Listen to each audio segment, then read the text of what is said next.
అమ్మా, మీరు నిజంగానే నన్ను అక్కడ చూసారా? అయ్యో చూశాను. పెద్ద పెద్ద హీరోలకి డూప్స్ అని ఉంటారు కదా.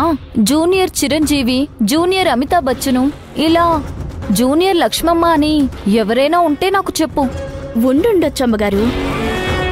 లక్ష్మమ్మ ఊరికి వెళ్దామనుకుంటే ఆ జూనియర్ లక్ష్మమ్మని పనిలో పెట్టి ఊరికి వెళ్తుందేమో. నువ్వు కూడా ఆట పట్టిస్తున్నావేంటి సుజాత? మీరు నన్ను అడిగినప్పుడు నేనిదే చైర్లోనే కదా ఉన్నాను, బయట వేరే చైర్లో ఉన్నాను అని చెప్తున్నారు. ఇప్పుడు కూడా మీరు అడిగినప్పుడు ఏ చైర్లో ఉన్నానో అదే చైర్లో ఉన్నాను కదా. నిజంగానే మీ తల నేను దువ్వలేదమ్మా. నువ్వే నా తల దువ్వావు. కాదమ్మా, నేనసలు బయటికే రాలేదు.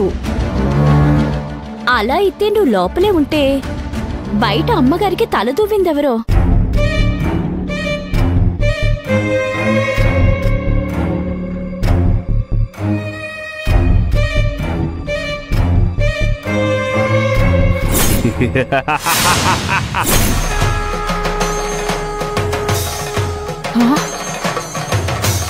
నాకు తెలుసు బయట నీ రూపంలో వచ్చింది ఎవరు, ఏ ఉద్దేశంతో వచ్చారో నాకు బాగా తెలుసు. వాళ్ళు గాలిలో జ్వాలాముఖిని ఆర్పాలని ప్రయత్నిస్తున్నారు, కానీ వాళ్ళ కొంచెం కూడా తెలీదు భస్మం అవుతాను అని.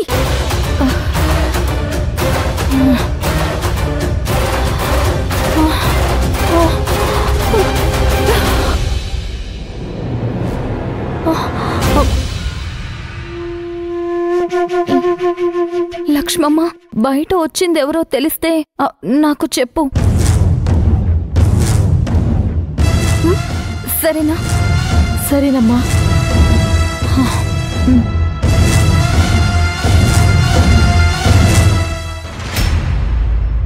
ఏంటి లక్ష్మమ్మ, అమ్మగారు అకస్మాత్తుగా ఇలా